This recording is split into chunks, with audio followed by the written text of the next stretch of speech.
This is commentary on lesson 133 in the workbook for A Course in Miracles. I will not value what is valueless. This is a really important lesson. It has the ability to save us tons of time and years of time to prevent needless suffering and pain and help us make really, really good choices in our day to day life. Uh, it begins with reminding us that it's been putting us through exercises which can seem extremely abstract and really far away from our understanding, such as there is no world, we are not bodies, there are no time, all of that. It's important to go through those lessons because at the end of the day, that is the kind of knowledge that we're going to be able to acquire.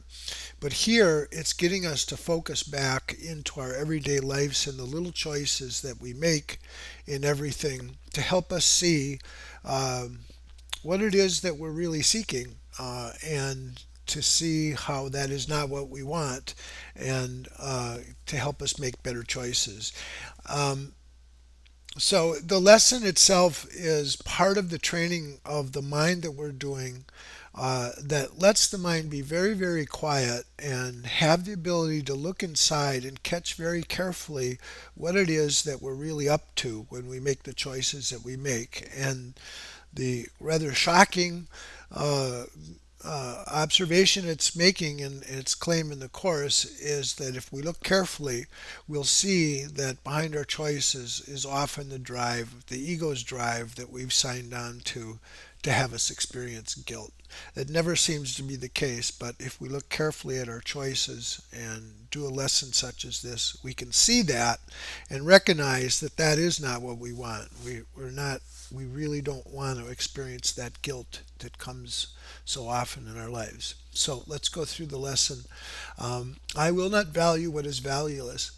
Sometimes in teaching, there's a benefit, particularly after you've gone through what seems theoretical and far from what the student has already learned, to bring them back to practical concerns.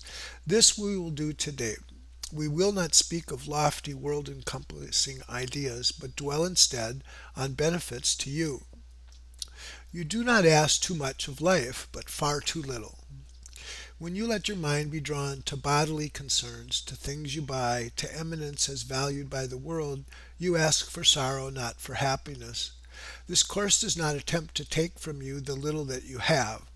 It does not try to substitute utopian ideas for satisfaction which the world contains. There are no satisfactions in the world. Today we list the real criteria by which to test all things you think you want. Unless they meet these sound requirements, they're not worth desiring at all, for they can but replace what offers more. The laws that govern choice you cannot make, no more than you can make alternatives from which to choose. The choosing you can do, indeed you must, but it is wise to learn the laws you set in motion when you choose, and what alternatives you choose between. Now, it's very interesting that in the workbook, it hardly mentions specialness or holy special relationships or holy relationships or the concepts of specialness and that which we seek. But it is very, very much behind the workbook's practices is to reveal that to ourselves, to see that the specialness that we seek without being really aware of it is that behind that is really the guilt that the ego thinks it wants us to experience. And so paying attention to the criteria here is really important here in helping us make the decision so we avoid that drive towards specialness and the guilt that will inherently be there. We have already stressed, but it is wise to learn the laws you set in motion when you choose and what alternatives you choose between. We've already stressed there are but two, however many there appear to be. So, this is what we've been covering in the last few lessons, that we're either going to experience a world of fear which comes from our drive for specialness and the guilt that's in it, or we're going to experience a world of a sense of holiness of ourselves and others and a world of love. That's all that there is. That's the only choice there is between fear and love. So the range is set, and this we cannot change. So it's either going to be fear or love that's going to be in our experience. It would be most ungenerous to you to let alternatives be limitless and thus delay your final choice until you had considered all of them in time and not been brought so clearly to the place where there is but one choice that must be made. So this is what it's saying here, and it's helping us save time, that we don't need to miss what we're really seeking, that specialness and guilt, and that we can see it beforehand and save us tons of time in realizing that's not where I want to go. Okay, so there's only two choices that we can make between love and fear. And another kindly and related law is that there's no compromise in what your choice must bring. So that's our belief now, is the idea that there can be a little bit of fear or a little bit of love and they both go together. And this is saying it's just one or the other. There's no overlap from them. You're only going to choose a fearful world or a loving world. It cannot give you just a little, for there is no in between. Each choice you make brings everything to you or nothing. And so that everything is the love that we and holiness we can experience, or the nothingness of the specialness and guilt that we think we want. Therefore, if you learn the test by which you can distinguish everything from nothing, you will make the better choice. All right, so here's the criteria. First, if you choose a thing that will not last forever, what you choose is valueless. A temporary value is without all value. Time can never take away a value that is real. What fades and dies was never there and makes no offering to him who chooses it. He is deceived by nothing in a form he thinks he likes. And so it's understanding that what has value, which is the love and the holiness behind it, is what lasts forever, and that the temporary pleasures or things that seem to make us happy, that are temporal in this world, they go away. You eat ice cream, it's gone. You get some satisfaction from doing a certain thing, and then it's gone. But it's saying here that what has real value is that which is always there, and that's the love and the holiness behind those experiences. Okay, so we want to choose eternal values, not things that have temporary values. So next, if you choose to take a thing away from someone else, you'll have nothing left. This is because you deny his right to everything, you have denied your own. You therefore will not recognize the things you really have, denying they are there. Who seeks to take away has been deceived by the illusion loss can offer gain, yet loss must offer loss and nothing more. So what does this mean? It's like gaining, it's this basic principle in the Course that we think what we can gain is a loss to someone else. And that's always a sense of the images that we have of ourselves that's made by seeing an image of someone else as being less. So for instance, uh, if we choose to drive a certain kind of car, we can see behind that choice, well, I'm not like those dirt balls who drive those gas guzzlers. I'm a environmentally conscious Prius driver, whatever it is.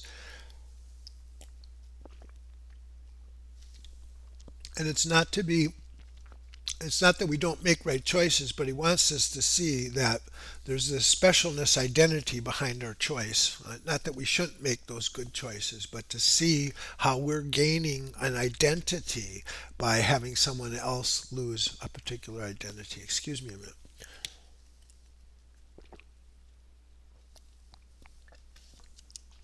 Okay, so first was choosing not temporal values but the eternal values, and then not choosing a thing that will be taking something from someone else. And then your next consideration is the one on which the others rest. Now, here's the real key of uncovering what's going on in our choices. Why is the choice you make of value to you? What attracts your mind to it? What purpose does it serve? Here it is easiest of all to be deceived, for what the ego wants it fails to recognize. It does not even tell the truth as it perceives it, for it needs to keep the halo which it uses to protect its goals from tarnish and from rust, that you may see how innocent it is. And so in this example of making a choice, let's say I choose to be this totally organic, healthy eater person, and I'm not like those other dirt balls who do that. It wants us to see that there's a specialness identity that's behind our choice. We're saying we're not like these others. We're like this really great, pure, innocent person. And it's that sense of self that comes in there that is seemingly innocence, but there's going to be guilt in that because you've disregarded another, you've excluded them from what is good and what is right. So that's the key notion, is to see that. What purpose does it serve? And here's it easiest of all to be deceived. All right, so yet is its camouflage a thin veneer which could deceive those who are content to be deceived. Its goals are obvious to anyone who cares to look for them. Here is deception doubled, for the one who is deceived will not perceive that he has merely failed to gain. He will believe he has served the ego's hidden goals. So it's saying here that when we choose that kind of uh, we choose the things that reinforces the special identity, and then we're going to feel guilt from that then the ego has us convinced that we are guilty, and it's not true. That choice doesn't matter. That's just a mistake we're making, but we've served the ego's hidden goals of making us feel that guilt. Yet though he tries to keep its halo clear within his vision, still must he perceive its tarnished edges and its rusted core. His ineffectual mistakes appear as sins to him, because he looks upon the tarnish as his own, the rust a sign of deep unworthiness within himself.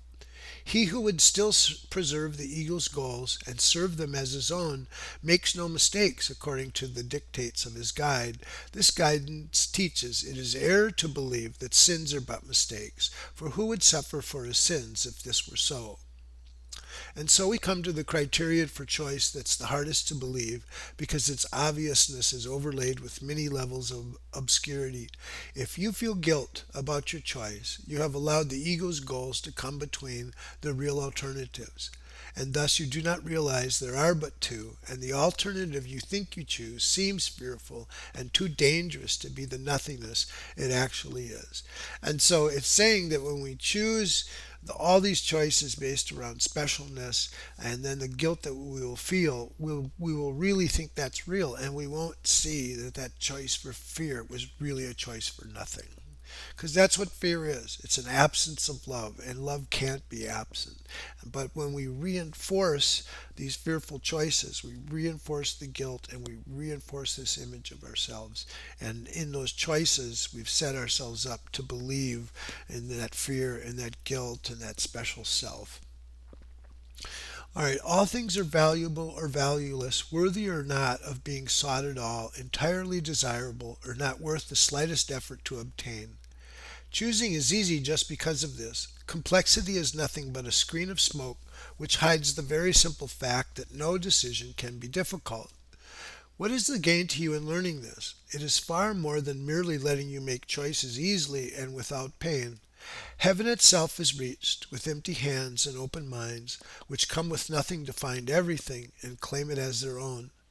We will attempt to reach the state today with self-deception laid aside, and with an honest willingness to value but the truly valuable and the real. And so here's the longer practice periods, which we will do two for 15 minutes. We begin by saying, I will not value what is valueless, and only what has value do I seek, for only that do I desire to find. And then we receive what waits for everyone who reaches, unencumbered, to the gate of heaven, which swings open as he comes. So that's the longer practice period. Again, we're seeking this real world, this true world of heaven, this true world of love, that we've laid aside the valuelessness of things that we seek in the world, and we're opening ourselves to what is really valuable. So that's the longer practice periods. And then during the day, should you begin to let yourself collect some needless burdens, or believe you see some difficult decisions facing you, be quick to answer with this simple thought: I will not value what is valueless, for what is valuable belongs to me.